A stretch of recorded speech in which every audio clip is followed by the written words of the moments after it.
Hello and welcome to this week's Firestarter. This is May 19th, and I'm Rich Mogul, not quite at home as usual, so apologies if you guys notice some bandwidth issues and pixelation and that kind of stuff. No Uh, Barbie. no No Barbie, Barbie. no No Barbie. Barbies today. Trees, tree house. Jeez. Look, there's trampolines and climbing walls and yeah, all sorts of Wow. fun stuff. Yeah. So Pixelated trampolines and pixelated climbing walls. yeah, well, whatever. People can use their imagination. Anybody old enough for Atari is totally cool with that. So. Yes. Uh, and if you didn't figure it out, that's Mike Rothman, as usual. And also joining us is Adrian Lane. Good morning. So what are we talking about this week? Wearing a shirt, I would add. So we get on and we do a little staff meeting, kind of before we fire up the fire starter on some days, and this thing pops up and I see Adrian in a black wife beater T-shirt. By the way, I can't unsee now. So whatever I had going on in my mind, I can't unsee that. So thank you for that, Adrian, as we get going today. Yeah. It was the flexing and the posing that you Yes, liked. exactly. Can't unsee that either. Yeah, we're gonna buy you some tape to stick over that little camera on your thing. So, all right, so we got two things we kind of wanted to cover today. One pretty quickly, which is well, Adrian, you brought it up, so why don't you jump in? The wanted posters. Yeah, that came over Twitter this morning. I got a good laugh out of that. A couple Chinese nationals are on FBI wanted posters for cyber hacking and espionage. And so I just, after I laughed for about 5 minutes, I was trying to figure out why you would do something like that. What's the value there? Are these people that are coming to the United States, or are they, you know? So anyway, I just couldn't figure out why the FBI would post wanted posters for Chinese military officials.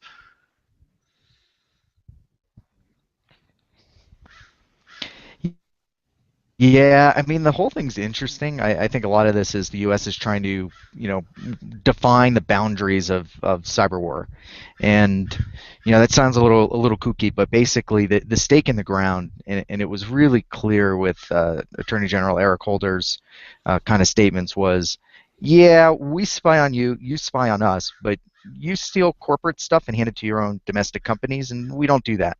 We think that's a line you can't cross. So here's some pictures. We'll put them on posters. And oh, by the way, that does mean we can actually track you down. So it's kind of, I think, multiple messages. One, yeah, we can actually figure out who the people are on the other end, sometimes, and build a case on it. And then two, these are where we want the lines to be, and stop that shit, or we're going to get angry. Which I don't know if that means anything anymore. As with most things, it's a negotiating ploy, right? Which is, I do think that there are probably some discussions happening in terms of rules of engagement, in terms of, again, Rich, as you said, right, where those lines are.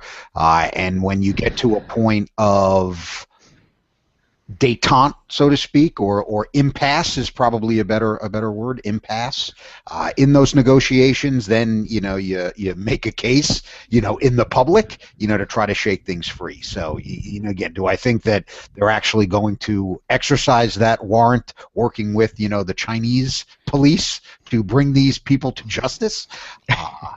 That's probably not going to happen, right? But I think in terms of, again, as you said, making it clear that we can track these folks, that we do know what they're doing, and making that public, from a PR standpoint, again, I think does lend a little bit of, urgency to whatever negotiations are probably happening.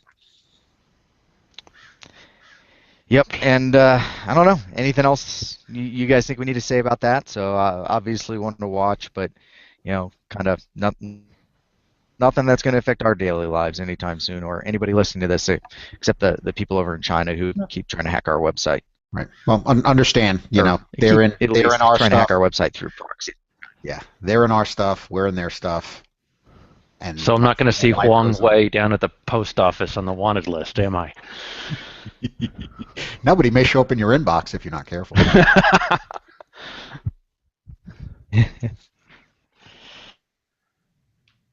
Yeah. So moving on to the next topic, spotty with blogging and fire starters, and we've been traveling all over the place. A lot of that for conferences. Adrian and I are actually out. He's flying to Boulder or to Denver and Boulder later this afternoon, we'll be out for DevOps Days or Camp DevOps and GlueCon. Mike and Adrian were just up at Secure 360. I think I was at 3 different events last week. Although, yeah, those were all private. So, it's getting a little bit nutty out there with all these conferences and stuff. And Mike, you had an observation that the quality isn't always up to snuff. Well, I did, right? And this was really kind of the catalyst, happened to be something that Wesley McGrew put on Twitter, right? Because we don't do any work, so we just kind of monitor Twitter every day to figure out what it is that we should be thinking about. But he had a good point, which is, kind of the skew towards very high level, process-oriented, highfalutin, type stuff at these con presentations versus real technical research is probably starting to skew more towards high-level stuff, right? And guys like us love high-level stuff. And yes, we can get deep, and a lot of our, kind of recent activity has been focused at a level that you tend not to see from research-type folks. But, when everybody's talking about these things, and when half the sessions at Secure 360 are, what's a CISO? That's not what we're talking about now. With 800, 900 different security cons out there, obviously there are different, areas and levels for a lot of different opportunities, a lot of different content levels. But, I do think that we run the risk of, not pushing forward on the research if we just continue to focus on and really have too many of these events so that you just have the same handful of 20 folks giving the same handful of 15 presentations and, not really seeing a lot of interesting research happening out there. If you're an employee of a large company, you can do a total disappearing act, just simply going from one conference to another conference to another conference. You could spend your whole year on the road going to security conferences and pontificating and pretty much doing no work. I mean, how do I get that job? There is some appeal to that, since I do enjoy the public speaking side of it. But again, I think that when we think about it from trying to isolate and get back to why a lot of these cons have been good for a long time, it really has been to expose a broader swath of the community to security type concepts, security type research, and really that security kind of mindset. And again, I just think that it's kind of grown with the advancement of cyber everything and drink. Right, and I said cyber, so everybody has a drink.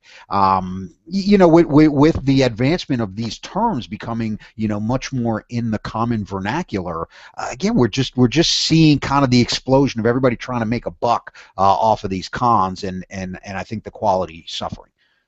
Yeah, I think so too. I mean, it was kind of an interesting balance at Secure 360 because they had 13 competing tracks side by side by side. I mean, so on one hand, I haven't actually seen a bad presentation there yet. I mean, they were all really quite good. On the other hand, there was some content there that I can't even imagine was going to be of interest to anybody in security. So, it's one of these trade-offs, and you start multiplying that across, as you said, 700, 800, 900 conferences. There's a lot of people talking and not a whole lot of value at a lot of these presentations. Yep. Rich is back. I was wondering why he was so quiet. It was. Yep. Yeah. No comment. Yeah, back on the line. I mean, it's tough. I haven't been to some other conferences recently, and even seeing some other presenter content. And I've seen some pretty bad information out there, and sometimes incorrect information, and particularly stuff like at the high level. And I don't know. You go to a developer conference. I don't think they have a track which is what is a developer, and what is a developer manager, or anything along those lines. Or you go to a networking conference. You go to whatever, and some people, I don't know. I don't think everything has to be hardcore technical, but yeah, we've definitely skewed, probably in the wrong direction. Yep. So I guess to net it out, since we do like to net things out here, beware. right? I mean, there are a lot of cons that, people are trying to sell. There are a lot of, folks trying to get people to go to different events.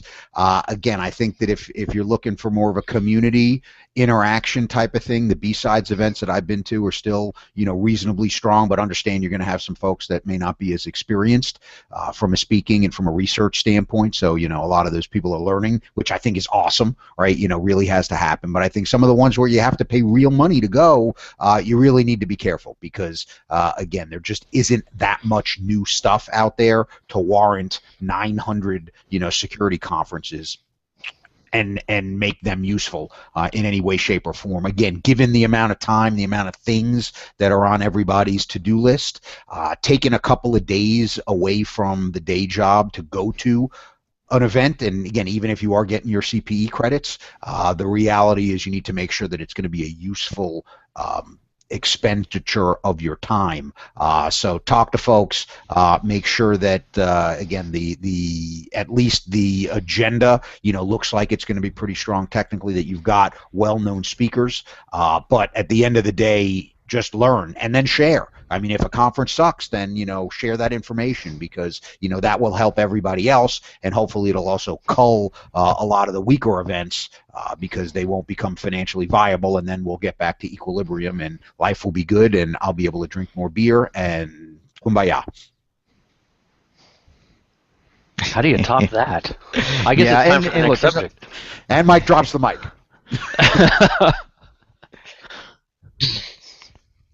yeah, I think there is totally, though. I mean, for some people there's a place for the high level stuff, because let's also temper this a little bit with I've been to shows where I've talked about stuff and I've had to pull my content up based on the reaction of the audience because they didn't have some of the baseline level knowledge to do that.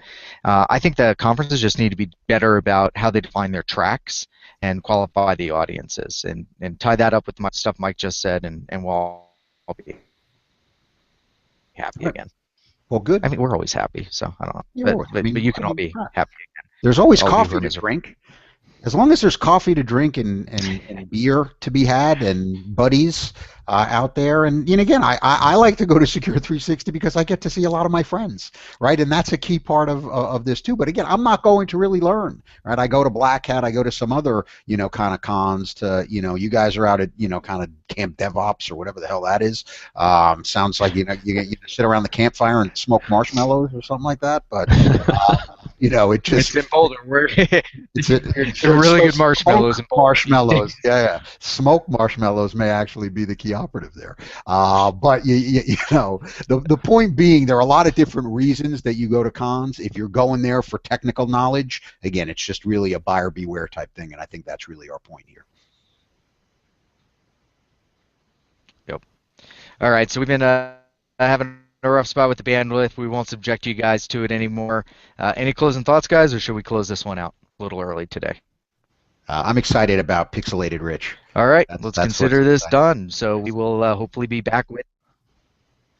Pixelated Rich. Here, wait. Pixelated. Let me put my wife beater on, and Yeah. God. you can see my pixelated nipples. That's It's man nipples. Those are allowed online. No. Can't unsee that.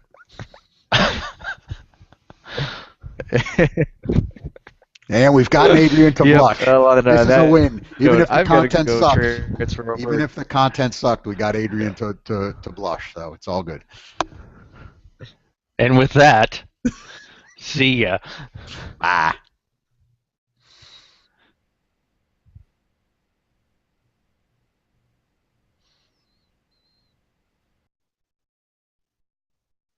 All right. Still live.